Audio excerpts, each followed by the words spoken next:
De vuelta con mucho más aquí en Ají, nuestro segmento favorito. Ustedes ve cuando nuestra especialista, Anelisa, viene, Marcela y yo estamos de primera porque hacemos nuestras consultas gratis, porque hablamos de cosas de mamá y hoy en Primeros Pasos pues vamos a hablar del lenguaje de la mamá y la estimulación, cómo mamá puede estimular el lenguaje de nuestros pequeños. Así es. ¿Por qué la mamá?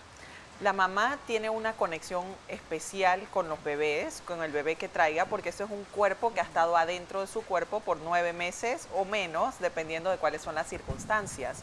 Entonces eso hace que físicamente haya una conexión tan fuerte que lo que sea que pase dentro del cuerpo de la madre, o lo que está sintiendo, lo que está haciendo la madre, lo pase al bebé. Es decir, cuando tú estás embarazada, en los momentos en que tú estás hablando, el bebé está capturando toda esa información y esa información está entrando al cuerpo del bebé. O sea, las emociones que siente la mujer en el momento que está embarazada, esas emociones tú se las transmites a tu bebé. Sí, pero no solamente las emociones, sino las ondas sonoras que emites cuando estás hablando.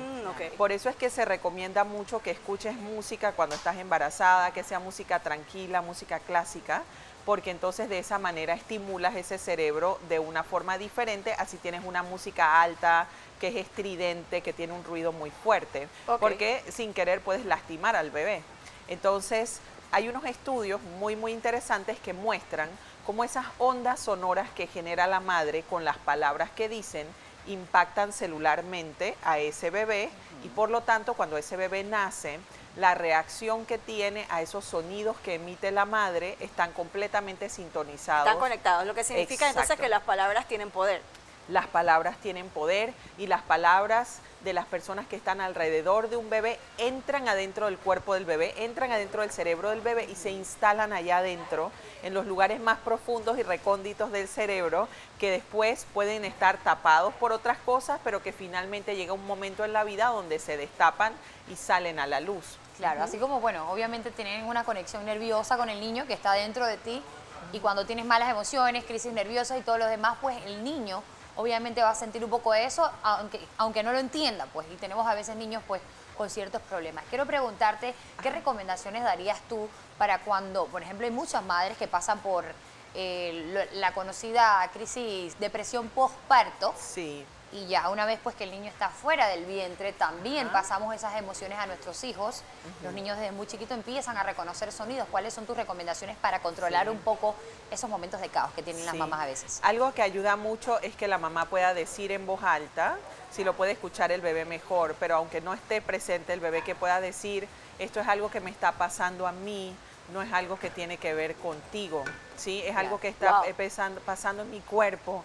No es tu culpa lo que está pasando, ¿sí? Y eso hace una diferencia tanto para la persona que habla y dice como la persona que está del otro lado recibiendo el mensaje. Lo estás decretando, ¿no? Lo estás decretando. Por ejemplo, si durante el embarazo, pues esta madre ha tenido, o en su entorno, hay gritos, hay caos, hay zozobra, hay de todo, dependiendo de la situación de cada mujer, pues esto puede afectar directamente al feto. Exactamente, así es. Lo afecta dentro y lo afecta también una vez que nace. Así es, y por eso es tan importante que esa madre pueda desarrollar una comunicación y un lenguaje que estimula a ese bebé, porque eso es una relación que se cultiva desde antes que el bebé nazca.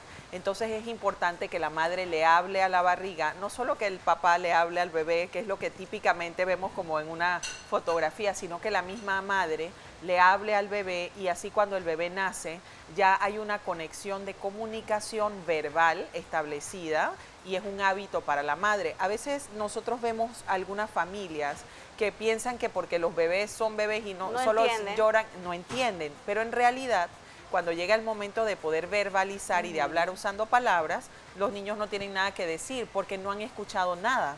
O sea, nadie les ha explicado nada, nadie les ha puesto información adentro de su cabecita y por lo tanto cuando llega el momento de hablar no tienen que decir.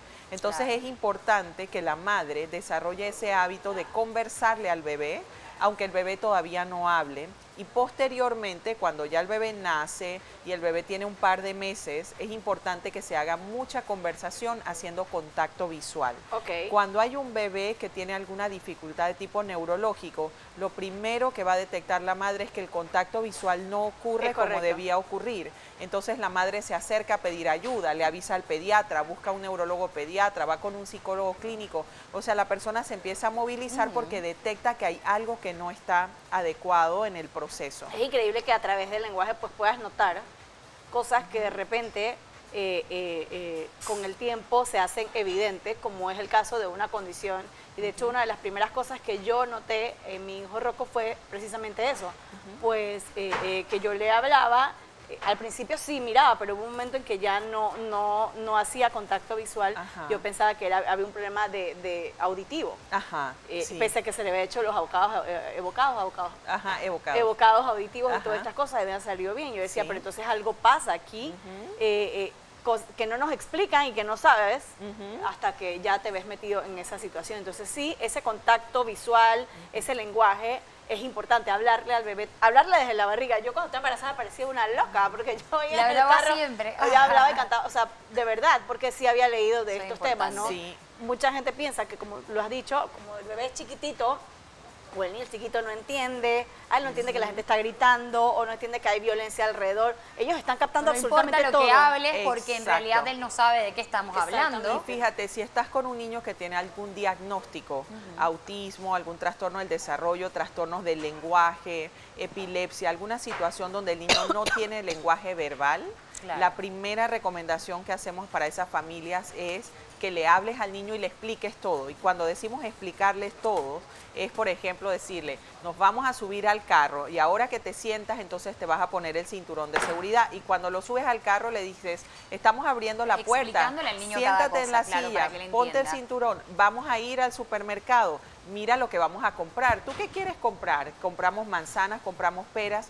¿Y qué es lo que va ocurriendo? Que cuando una persona no tiene una respuesta del otro lado, entonces uno empieza a parar de hablar y comunicarse con el niño, y cuando ves, es un niño que se ha pasado 3, 4 años, donde la mamá le habló, hasta que se cansó porque no hay respuesta, no hay lenguaje del otro lado, y entonces se suspende la estimulación. Y hay que hacer un esfuerzo enorme para no suspender esa estimulación. O sea, aunque el otro niño no te pueda contestar, de todas maneras... Puede que esté entendiendo. Hay muchas otras maneras del lenguaje no verbal que tú como...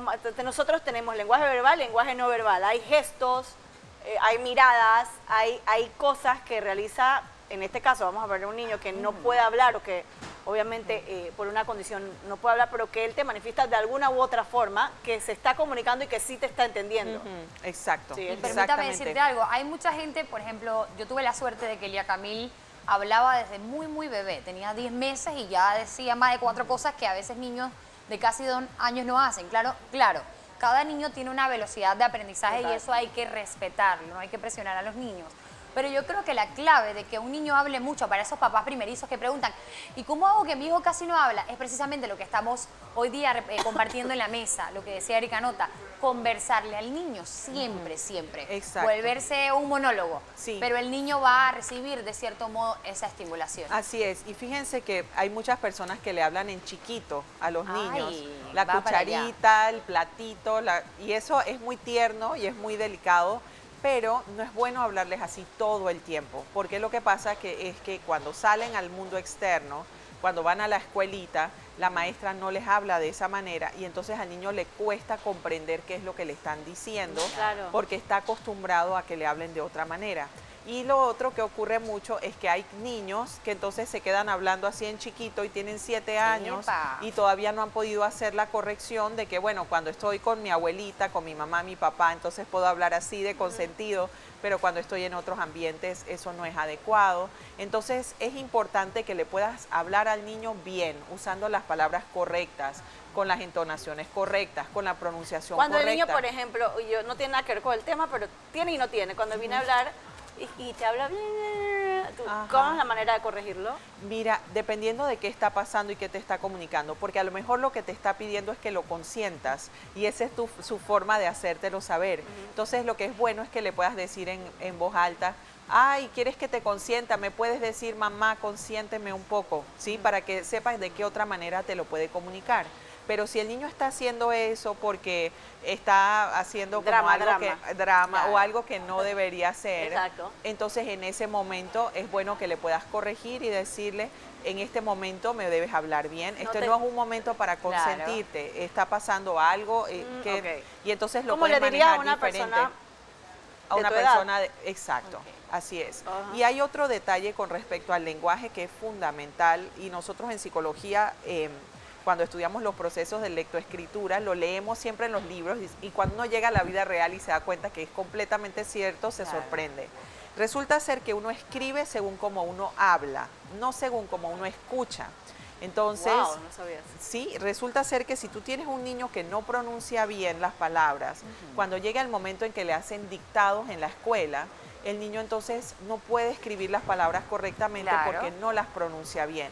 Entonces, cuando tienes un niño pequeño y ya se está acercando el proceso de lectoescritura, es importante que puedas revisar, que pueda hablar bien, que pueda pronunciar la S, la R, la L, la F, y si eso no está pasando, es bueno que puedas acercarte a una evaluación y hacer terapia si lo necesitas para poder ayudar al niño a que lo desarrolle, porque si empiezas a hacer un proceso de lectoescritura con ese tipo de dificultades, cuando estás en segundo grado, tercer grado, se va complicando. Así es. Lo mismo cuando los niños no saben hablar en pasado, que no saben conjugar los verbos y que estamos hablando de lo que pasó esta mañana y te dicen mañana, ayer, anoche, exacto.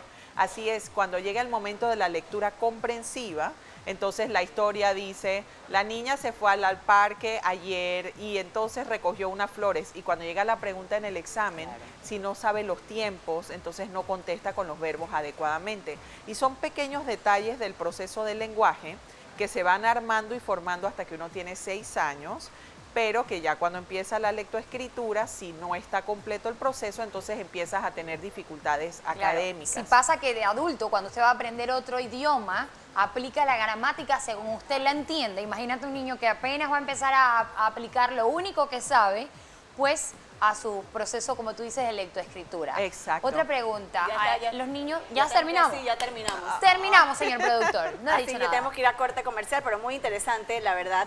Este tema hay que prestar atención, yo creo que es lo básico y ese es el mensaje que nos está dando. Gracias, Annalisa, como todos los viernes con este excelente tema.